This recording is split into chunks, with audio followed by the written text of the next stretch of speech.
Twilight of the Idols by Friedrich Nietzsche. Quotes. Twilight of the Idols by Friedrich Nietzsche is a sharp critique of traditional Western philosophy and morality, aiming to reveal the false idols that society holds sacred. Nietzsche uses the metaphor of the hammer to symbolize his intent to test these idols for their validity, often finding them hollow.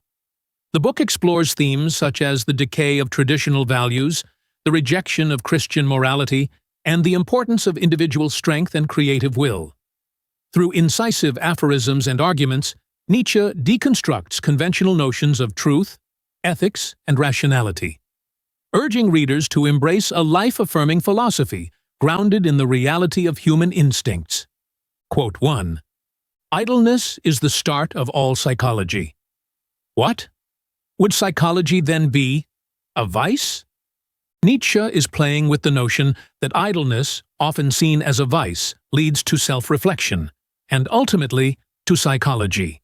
He questions whether engaging in introspection and psychological thought, born from idleness, might itself be a vice, challenging conventional wisdom about the pursuit of understanding.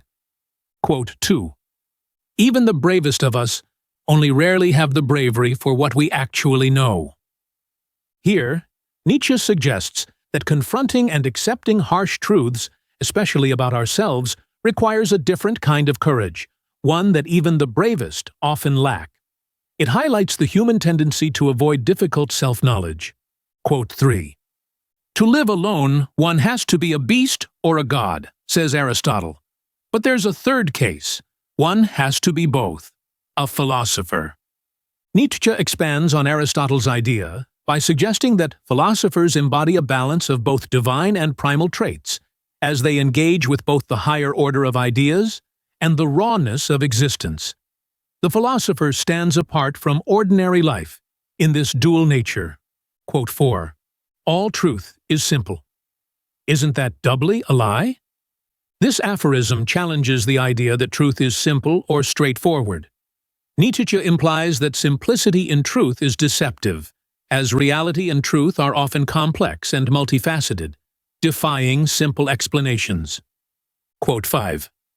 Once and for all, there's a lot that I don't want to know. Wisdom sets limits even to knowledge. Nietzsche asserts that wisdom involves knowing when not to pursue certain kinds of knowledge. He recognizes that not all knowledge is beneficial, and there is value in choosing ignorance in some cases to maintain balance and well-being. Quote 6. It is in our wild nature that we best recover from our unnature, our spirituality. Nietzsche sees a connection between human recovery and embracing our primal natural instincts. He critiques the overly intellectual or spiritual way of living as distancing us from our true selves, which we recover by reconnecting with our natural instincts. Quote 7. What doesn't kill me makes me stronger. This famous quote reflects Nietzsche's belief in the transformative power of adversity. He suggests that enduring hardship strengthens individuals, as surviving difficulties forces them to grow and adapt, leaving them more resilient. Quote 8. If you have your why for life, you can get by with almost any how. Nietzsche emphasizes the importance of having a sense of purpose in life. He suggests that when someone understands their purpose, the why, they are able to endure any suffering or hardship, the how, as long as they feel their life has meaning. Quote 9. Man created woman, but out of what? Out of a rib of his God, of his ideal. Nietzsche critiques the traditional myth of woman's creation from man, suggesting that the concept of woman has been shaped not by reality, but by man's idealized vision. He implies that this myth reflects more about men's projections than about women's true nature. Quote 10. Posthumous human beings, like me, for example, are understood worse than timely ones, but they are listened to better. More accurately, we are never understood, and that's the source of our authority. Nietzsche views himself and others like him as individuals whose ideas are only fully appreciated after their time. He suggests that such figures gain a kind of authority because their ideas are not easily understood, making them appear more profound and authoritative. Quote 11. The wisest sages of all times have reached the same judgment about life. It's worthless. Even Socrates said, as he died, "Living, that means being sick a long time. I owe a rooster to the savior Asclepius." Even Socrates had had enough. Nietzsche reflects on the consensus of philosophers regarding the futility of life. Even Socrates, often considered a paragon of wisdom, acknowledged life's weariness in his final words. Nietzsche suggests that this agreement among the wise points not to a deep truth about life's value, but rather to a shared sickness or decline, hinting that these figures may be disillusioned or decadent, rather than insightful. Quote 12. Value judgments about life, for or against, can in the final analysis never be true. They have value only as symptoms. Nietzsche argues that judgments about life's value are inherently subjective and reflect more about the person making them than any objective truth. Such value judgments are symptomatic of the individual's condition, whether healthy or decadent, rather than reflections of life's intrinsic worth. Quote 13. Dialectic is chosen only as a last resort. It can only be self-defense in the hands of those who don't have any other weapons. Nietzsche argues that dialectic is used by those who lack power and other means of asserting themselves. It is a defensive tool, employed by the weak when they cannot assert their will through strength. In other words, those lacking strength must rely on reason and argument to make their voices heard. Quote 14. The dialectician lays on his opponent the burden of proving that he is not an idiot. He infuriates, and at the same time, he paralyzes. Nietzsche critiques the method of dialectic, which Socrates mastered. Through his skill in argument, Socrates forces his opponents into a defensive position, making them prove their own intelligence. This method, Nietzsche suggests, disempowers the opponent's intellect and renders them incapable of further meaningful resistance. Quote 15. You ask me what's idiosyncratic about philosophers. There is, for instance, their lack of a sense of history, their hatred for the very notion of becoming, their Egyptianism. They think they're honoring a thing if they dehistoricize it. See it sub specie aeterni, if they make a mummy out of it. Nietzsche critiques philosophers for their tendency to remove things from their historical context, treating concepts as timeless and unchanging. He likens this process to mummification, where philosophers freeze living, dynamic realities into static ideas. Nietzsche sees this as a failure to engage with the reality of change and becoming, which is central to life. Quote 16. Reason is what causes us to falsify the testimony of the senses. Nietzsche argues that our perception of the world through our senses is not inherently deceptive. Rather, it is our interpretation of sensory information, guided by reason, that introduces falsehoods. Concepts such as unity, substance, and permanence are imposed on reality, which is in fact characterized by change and flux. For Nietzsche, reason distorts the true nature of existence. Quote 17.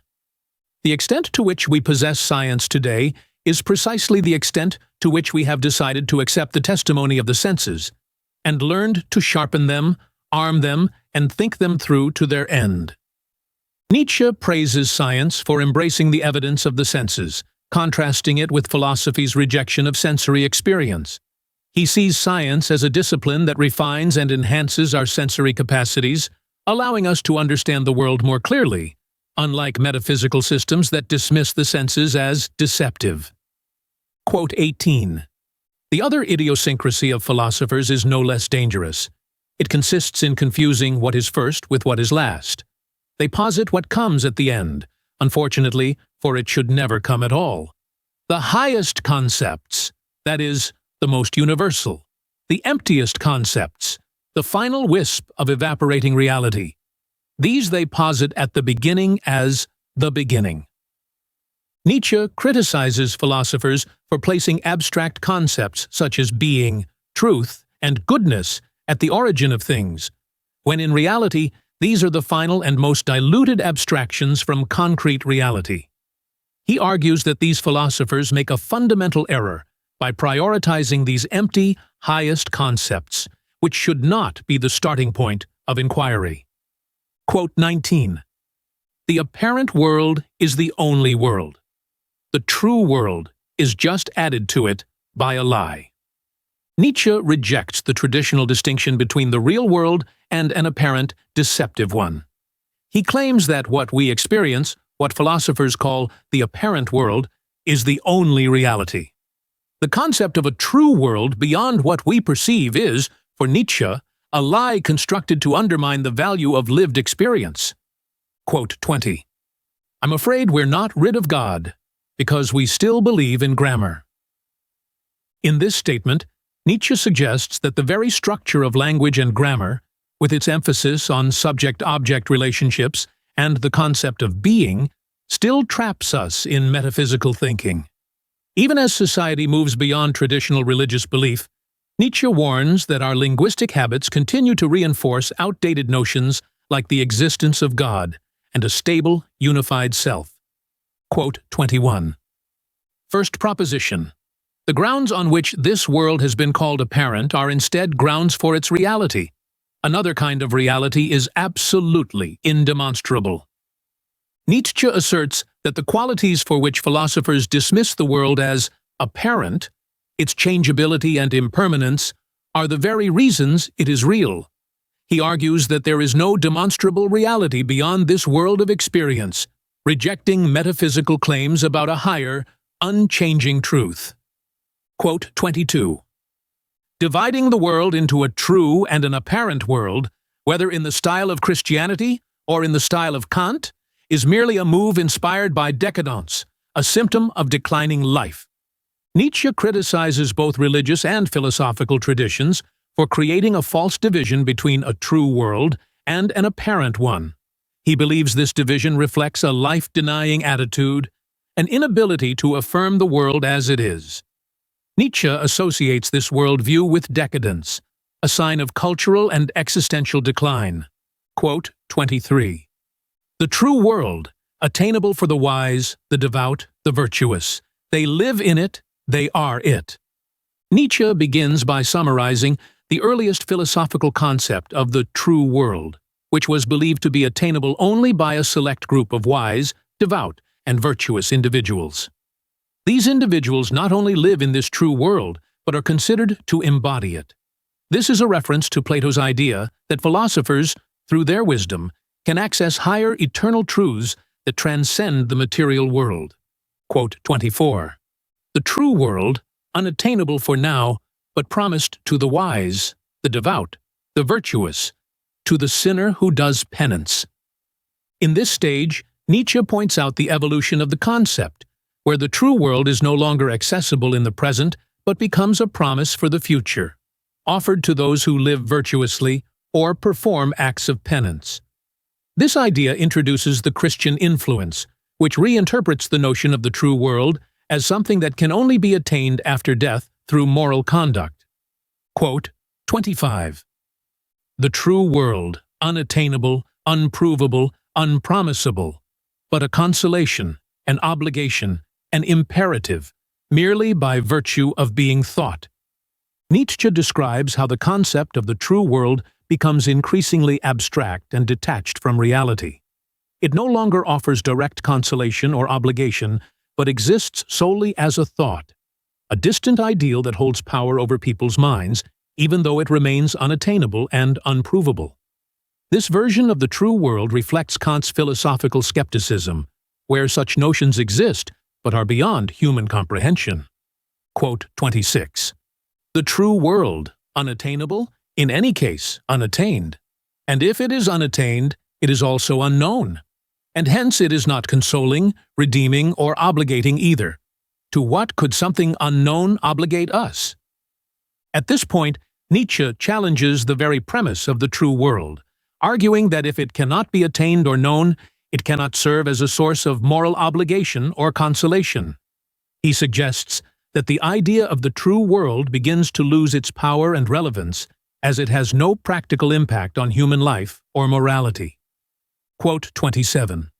The true world, an idea with no use anymore, no longer even obligating, an idea become useless, superfluous, hence a refuted idea. Let's do away with it. Nietzsche declares the final demise of the concept of the true world, which, having lost its utility and moral significance, becomes a superfluous idea. He calls for the rejection of this concept, marking a turning point where humanity frees itself from the constraints of this long-held metaphysical error and embraces a more grounded and practical understanding of reality. Quote 28. We have done away with the true world. What world is left over? The apparent one, maybe? But no, along with the true world, we have also done away with the apparent. With the rejection of the true world, Nietzsche also dismisses the distinction between the true and apparent worlds. In his view, both concepts are artificial constructs created by philosophers to make sense of reality. By eliminating the need for a true world, Nietzsche suggests that we also eliminate the false dichotomy between appearance and reality, leading to a new understanding of the world as it is. Quote 29.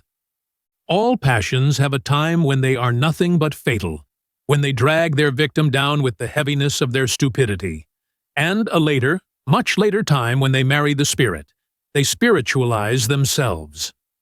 Nietzsche argues that passions, though initially destructive and overwhelming, can eventually become refined and integrated into higher forms of human consciousness. Instead of being suppressed, passions can be transformed and elevated, blending with the intellect and becoming productive rather than merely dangerous or harmful. Quote 30. The Church fights passion by cutting it out in every sense. Its practice, its therapy, is castration. Nietzsche critiques the Church's approach to human desires and passions, which involves their suppression or elimination, likening it to a form of spiritual castration. He believes this practice harms life by denying its most vital instincts, favoring eradication over transformation, which he views as an anti-life stance. Quote 31. Radical means are indispensable only for degenerates. Having a weak will, or more precisely, being incapable of not reacting to a stimulus, is itself just another form of degeneration. Nietzsche suggests that those who resort to extreme measures to combat their desires, like radical asceticism or denial, are often weak-willed individuals. He views their inability to moderate their passions as a sign of degeneration, revealing a deeper moral and psychological fragility. Quote 32. The spiritualization of sensuality is known as love. It is a great triumph over Christianity. Nietzsche celebrates the idea of love as a refined form of sensuality, which stands in contrast to Christianity's attempts to suppress or demonize bodily desires. This spiritualization of sensuality reflects a more life-affirming philosophy that embraces and elevates natural instincts rather than condemning them. Quote 33. One is fruitful only at the price of being rich in oppositions. One remains young only under the condition that the soul not slacken, not yearn for peace. Nietzsche emphasizes the value of opposition and conflict as essential for creativity, growth, and vitality. He argues that seeking peace and comfort leads to stagnation, whereas embracing tension and struggle keeps the spirit alive and productive, pushing one toward higher achievements. Quote 34. Anti-natural morality, that is, almost every morality that has been taught, honored, and preached up to now, instead turns precisely against the instincts of life. Nietzsche criticizes traditional moral systems for being anti-natural, meaning they oppose the basic instincts and desires that drive human life. He believes that these moral systems, particularly those rooted in Christianity, condemn the very forces that sustain life, leading to a denial of what is essential to human flourishing. Quote 35. A condemnation of life by one who is alive is, in the end, just a symptom of a particular kind of life. Nietzsche contends that when individuals or moral systems condemn life, this judgment reflects their own weakened, declining state. Such a condemnation does not question the value of life itself, but instead reveals the decay or sickness of those who reject it. For Nietzsche, strong, healthy individuals affirm life, even with its difficulties. Quote 36. Morality, insofar as it condemns on its own grounds, and not from the point of view of life's perspectives and objectives, is a specific error for which one should have no sympathy. Nietzsche argues that any morality that condemns life without considering its deeper purposes and vitality is fundamentally flawed. He criticizes moral systems that impose arbitrary rules or values, detached from life's inherent dynamics, and calls for a more life-affirming approach that embraces complexity and contradiction. Quote 37. Error of confusing cause and effect. There is no error more dangerous than confusing the effect with the cause. I call it the genuine corruption of reason. Nietzsche warns against the common mistake of confusing cause and effect, which he sees as a fundamental corruption of human reason. This error is particularly widespread in religion and morality, where people often assume that virtuous behavior leads to happiness, when in fact, Nietzsche argues, it is happiness and well-being that give rise to virtuous actions. By reversing the true relationship, these systems of thought create misunderstandings that distort reality. Quote 38. The most general formula that lies at the basis of every religion and morality is, do such and such, don't do such and such. That will make you happy. Or else. Nietzsche criticizes religious and moral doctrines for promoting the idea that happiness can be achieved by following certain prescribed behaviors. He sees this as a fundamental error, where virtue is presented as a cause rather than an effect. For Nietzsche, happiness is a natural state for healthy individuals, and their actions are a result of their well-being, not a means to achieve it. Quote 39. Error of a false causality. In every age we have believed that we know what a cause is. But where did we get our knowledge, or, more precisely, our belief that we have knowledge about this? Nietzsche challenges the traditional understanding of causality, particularly the belief that our thoughts, will, or consciousness are the causes of our actions. He argues that this belief is an illusion, and that our sense of control over our actions is a surface phenomenon. In reality, the causes of our actions lie deeper, beyond the conscious mind, rendering the idea of free will and personal responsibility highly questionable. Quote 40. The will no longer moves anything, so it no longer explains anything either. It just accompanies events, and it can even be absent. Nietzsche asserts that the will is not the driving force behind actions, as traditionally thought. Instead, it merely accompanies events, and has no causal power. This revelation challenges the very foundation of moral and psychological thought, which often rests on the idea of free will as the initiator of action. For Nietzsche, the will is an illusion, and the true causes of events lie beyond conscious control. Quote 41. A psychological explanation of this error. Tracing something unfamiliar back to something familiar alleviates us, calms us, pacifies us, and, in addition, provides a feeling of power.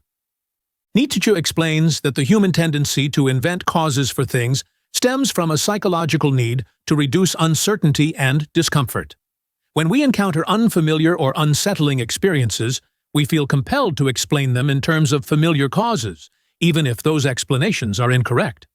This drive for explanation is rooted in fear, and it leads us to accept any cause that provides relief, regardless of its truth. Quote 42. The entire realm of morality and religion belongs under this concept of imaginary causes. Nietzsche argues that morality and religion are based on imaginary causes, offering explanations for feelings of pleasure and pain that have no basis in reality.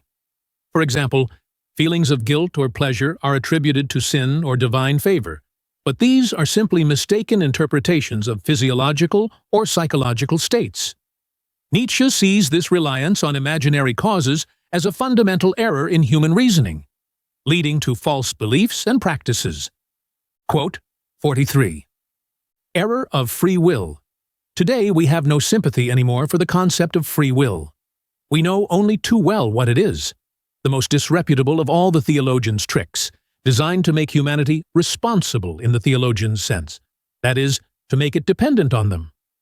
Nietzsche condemns the concept of free will as a theological invention designed to control and punish people. By making individuals believe they are responsible for their actions, religion and morality create a framework for guilt and punishment. Nietzsche sees this as a manipulation of human psychology, intended to impose power over individuals by making them believe in their own culpability. Quote 44. There is nothing that could rule, measure, compare, judge our being, for that would mean ruling, measuring, comparing, and judging the whole. But there is nothing outside the whole. Nietzsche rejects the idea that there is an external standard by which human life or existence can be judged. He argues that we are part of an interconnected whole, and nothing exists outside of it to impose judgment. This perspective restores the innocence of becoming, freeing humanity from the concepts of guilt, judgment, and responsibility that religion and morality have imposed. Quote 45. There are no moral facts at all. Moral judgments have this in common with religious ones. They believe in realities that are unreal. Nietzsche asserts that moral judgments, like religious beliefs, are based on fictional realities. For him, morality is not rooted in any objective truth, but is instead a human construct, an interpretation or misinterpretation of certain behaviors or phenomena. These judgments are valuable only as signs of the cultural and psychological states of societies, revealing how people misunderstand themselves and their world. Quote 46. People have always wanted to improve human beings. This, above all, was called morality. But hidden under this same word is a completely different tendency. Nietzsche critiques the idea of moral improvement, suggesting that the desire to improve humans is often a disguise for controlling and weakening them. He sees this attempt at improvement as a form of taming or domestication, where individuals are stripped of their natural strength and vitality, much like wild animals are subdued in captivity. The so-called improvement is, in reality, a way of making people weaker and more docile. Quote 47. In physiological terms, in a struggle with a beast, making it sick can be the only means of making it weak. The Church understood that. It corrupted human beings, it weakened them, but it claimed to have improved them. Nietzsche criticizes the Church for its methods of moral improvement, which he equates with making people spiritually and physically sick in order to weaken them. He argues that the Church's teachings on sin and guilt rob individuals of their natural instincts and strength, leaving them dependent, resentful, and filled with self-hatred. This so-called moral improvement is actually a process of degradation. Quote 48.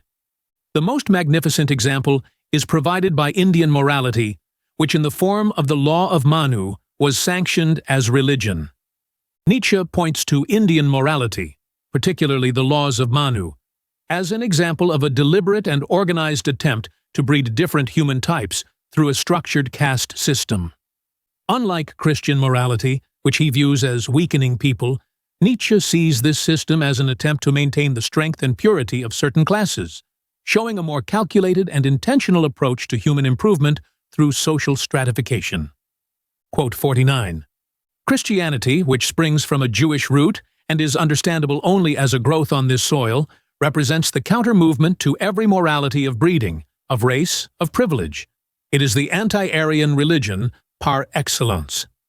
Nietzsche portrays Christianity as a revolt against aristocratic values and the idea of human breeding. He views Christianity as the embodiment of resentment and rebellion against strong, noble instincts, seeing it as a religion that preaches equality and elevates the weak, the oppressed, and the marginalized. For Nietzsche, Christianity represents a rejection of the values that promote strength and vitality, favoring instead a morality that glorifies weakness. Quote 50. We may posit as a supreme principle that in order to make morality, one must have the unconditional will to its opposite. Nietzsche suggests that those who attempt to impose morality must be willing to embrace immorality. He argues that moral systems are founded on contradictions, and that the very act of creating and enforcing morality often involves acts that are themselves immoral. This paradox reflects Nietzsche's belief that the psychology behind moral improvement is inherently flawed and based on falsehoods. Quote 51. All the means by which humanity was to have been made moral up to now were immoral from the bottom up. Nietzsche concludes that the entire history of moral teachings, including those of philosophers and religious leaders, has been built on immoral foundations. The methods used to instill morality, such as deceit, manipulation, and coercion, have been contrary to the very virtues they claim to promote. This irony reveals Nietzsche's deep skepticism about the motives and consequences of traditional moral systems. Quote 52. Culture and the state, let's not fool ourselves about this, are antagonists. The cultured state is just a modern idea. One lives off the other. One prospers at the expense of the other. Nietzsche argues that true culture and the state are inherently in conflict. The state, with its focus on politics and power, drains the resources that could otherwise foster a flourishing culture. He believes that the concept of a cultured state is a modern delusion, as cultural achievements typically arise in times when political power is in decline. Quote 53. If you give up Christian faith, you pull the right to Christian morality out from under your feet. Nietzsche critiques those, like George Eliot, who abandon belief in God but cling to Christian morality.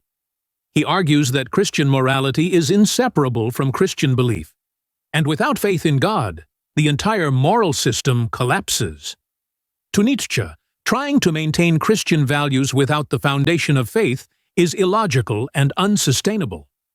Quote 54. Morality for psychologists. Don't do tabloid psychology. Never observe in order to observe. That leads to a false perspective, squinting, stilted, and overdone. Nietzsche warns against superficial, sensationalized psychology that seeks to observe human behavior without genuine insight or depth. He criticizes this approach as leading to distorted and exaggerated conclusions, advising that true psychological understanding comes from intuition and an instinctive grasp of the underlying truths rather than from detached observation. Quote 55. In this state, your own fullness leads you to enrich everything.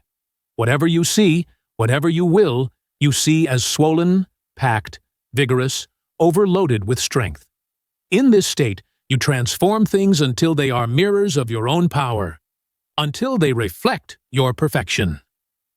Nietzsche describes the creative process in art as one of idealization, where the artist's overflowing vitality transforms the world around them.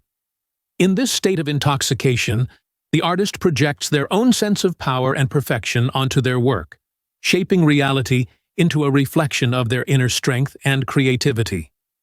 Quote 56.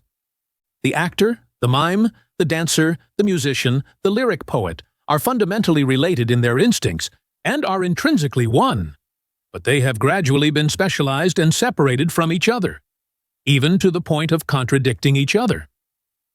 Nietzsche reflects on the evolution of artistic expression, noting that various forms of performance, acting, dancing, music, and poetry, originated from the same instinctive drives. Over time, these art forms became specialized and distinct, yet Nietzsche believes they are still deeply interconnected, sharing a common root in the human desire to express emotion and experience. Quote 57. The most spiritual human beings, if we suppose that they are the most courageous, also experience by far the most painful tragedies. But for this very reason, they honor life, because it opposes them with all the force of its opposition. Nietzsche suggests that the most spiritually developed and courageous individuals face the greatest challenges and suffering in life. However, it is precisely through these difficulties that they come to respect and honor life, recognizing its strength and intensity through the resistance it offers them. Quote 58. In the beautiful, humanity posits itself as the standard of perfection. In special cases, it worships itself in the beautiful. Nietzsche argues that beauty is a reflection of humanity's self-admiration. When people deem something beautiful, they are often projecting their own image and values onto it, using themselves as the measure of perfection. Beauty, in Nietzsche's view, is not an inherent quality of the world, but a product of human self-love and vanity. Quote 59. Nothing is beautiful, only the human being is beautiful. On this bit of naivete rests all aesthetics. This is its first truth. Nietzsche asserts that human beings are the sole measure of beauty, emphasizing the subjective nature of aesthetic judgments. Beauty is not an inherent quality in the world, but a human projection, a standard created by humanity itself. He suggests that beauty exists only in relation to human perception, and that aesthetics are fundamentally centered on human experiences and values. Quote 60. Every sign of exhaustion, of heaviness, of age, of fatigue, every sort of unfreedom, such as a cramp or paralysis, above all, the smell, color, and shape of dissolution, of putrefaction. All this provokes the same reaction. The value judgment, ugly. Nietzsche connects the experience of ugliness with signs of degeneration and decline. He argues that ugliness reminds human beings of their own fragility and mortality, triggering a deep instinctive response of rejection and disgust. The reaction to ugliness, Nietzsche suggests, is rooted in humanity's fear of weakness and the decline of vitality. Quote 61.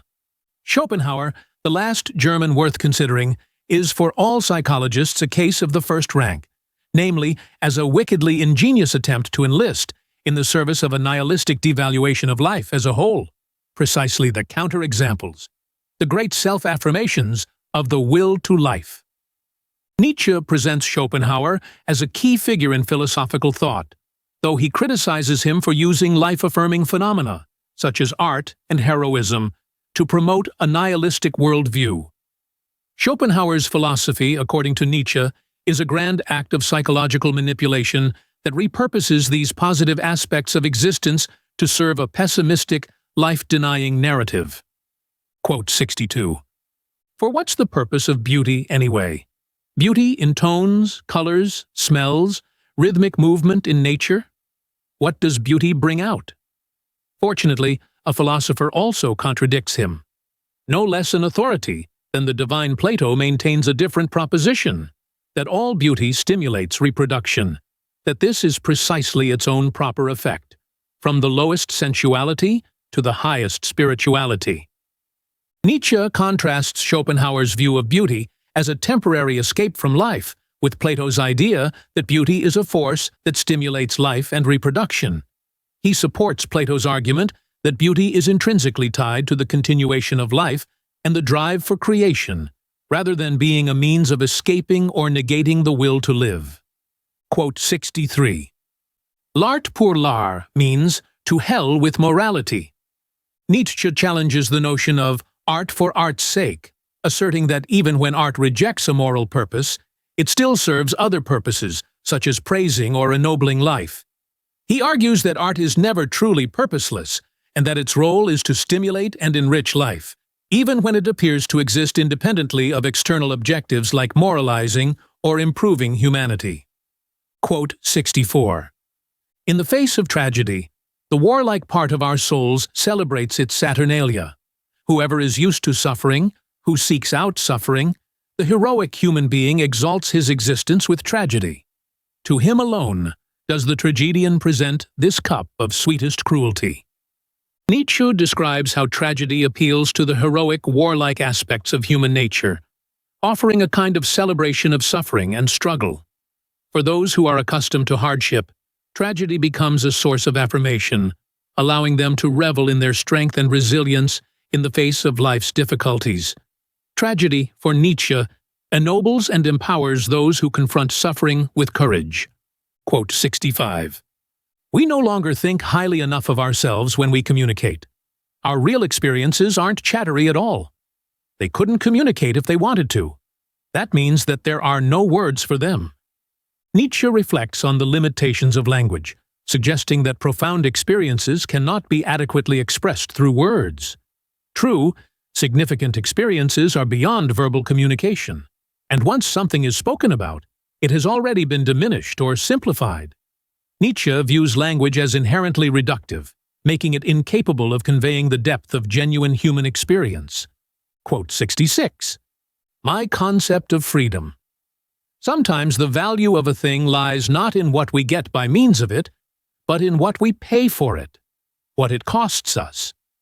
Nietzsche emphasizes that the true value of freedom is measured not by what it provides, but by the sacrifices and struggles one endures to achieve it. He critiques liberal institutions for undermining the will to power by making people weak and complacent, contrasting this with the freedom earned through personal responsibility, hardship, and self-overcoming. For Nietzsche, freedom is something that must be continuously fought for, and it is only valuable when it involves resistance and the courage to face life's dangers. Quote 67. What is freedom? Having the will to responsibility for oneself, maintaining the distance that separates us, becoming indifferent to trouble, hardships, deprivation, even to life. Nietzsche defines freedom as the strength to take full responsibility for oneself and to stand apart from the mediocrity of the herd. True freedom involves a detachment from the comforts and concerns that preoccupy ordinary people. It requires a willingness to endure hardships and even face death without fear. Nietzsche contrasts this concept of freedom with the shallow and cowardly pursuit of happiness that he associates with liberalism and democratic ideals. Quote 68. First principle. One must need to be strong. Otherwise, one never becomes strong. Nietzsche argues that strength is not an inherent quality, but something developed out of necessity. People only become strong when they are forced to face challenges and overcome obstacles. He uses historical examples like Rome and Venice to illustrate that freedom and strength are cultivated through struggle and danger. For Nietzsche, greatness arises from the need to be strong, not from ease or comfort. Quote 69. Democracy was always the declining form of organizational force. Nietzsche critiques democracy as a symptom of societal decline. He believes that democratic institutions weaken the very structures that make a society strong, as they undermine tradition, authority, and responsibility. To Nietzsche, democracy represents a loss of the instincts that allow for long-lasting and powerful institutions, such as the Roman Empire, which were built on the will to dominate and preserve continuity across generations. Quote 70.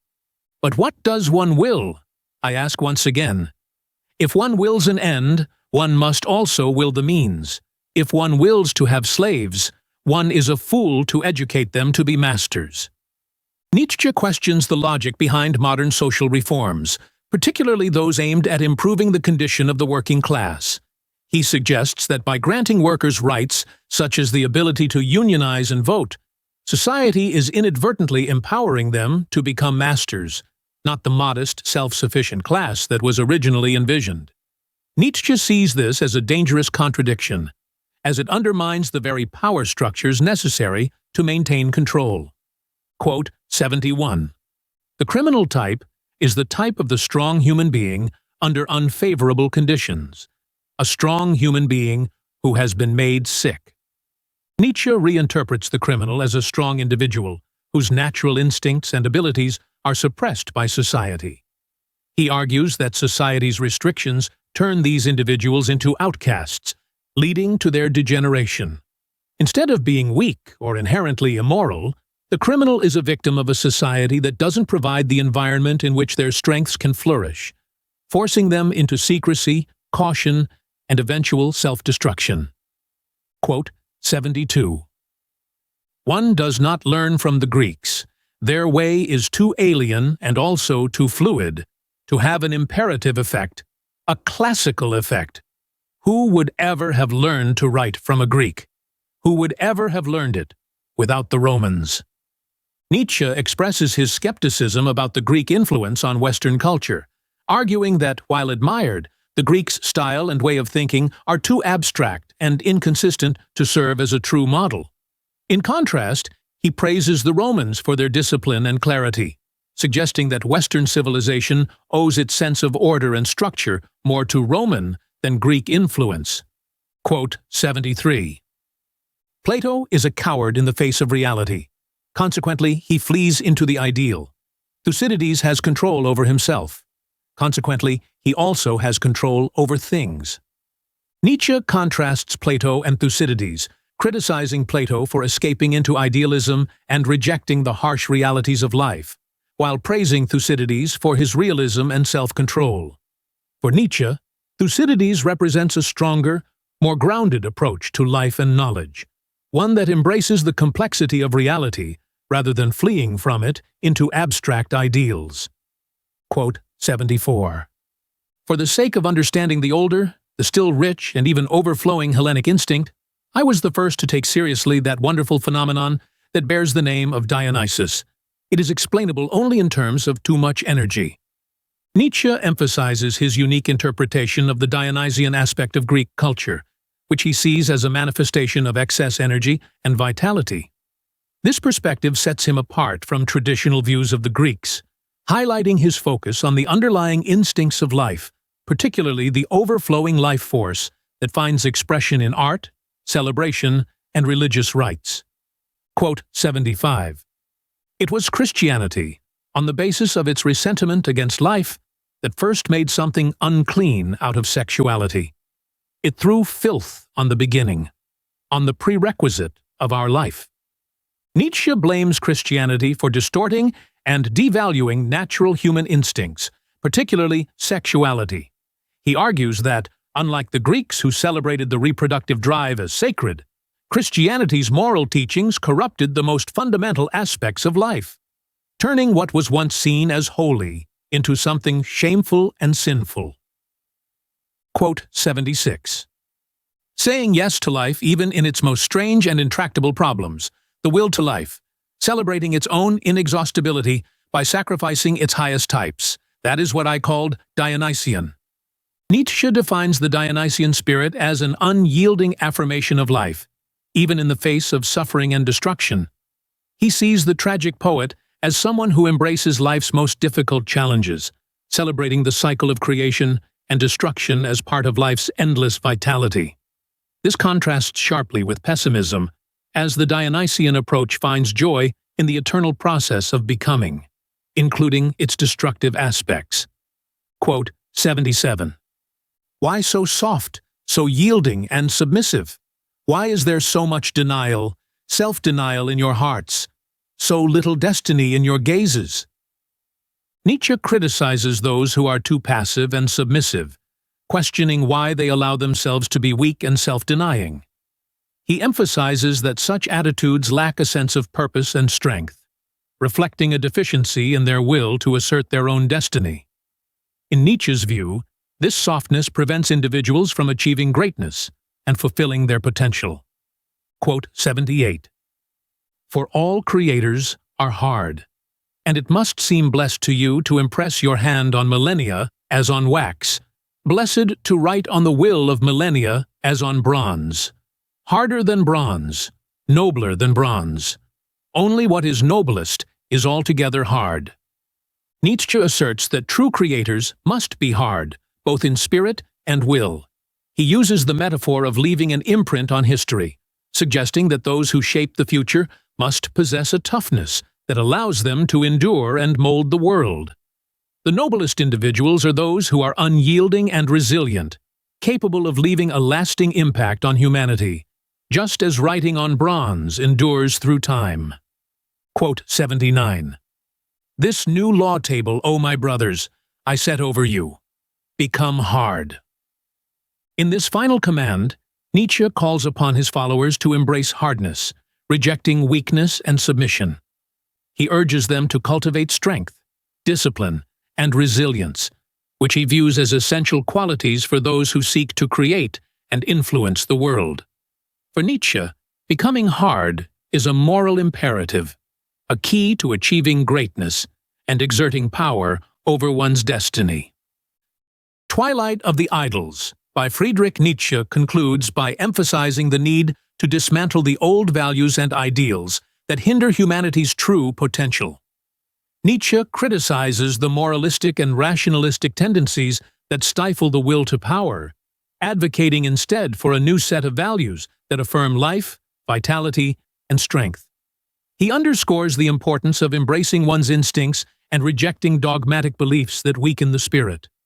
Ultimately, the book serves as a call to action for individuals to transcend conformity, cultivate their own virtues, and live authentically in the face of life's challenges.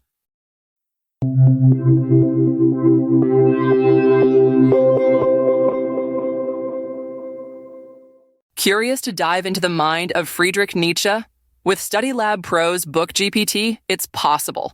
Ask questions, explore themes, and discover the depths of Twilight of the Idols in an entirely new way. Start your conversation now by clicking on our logo.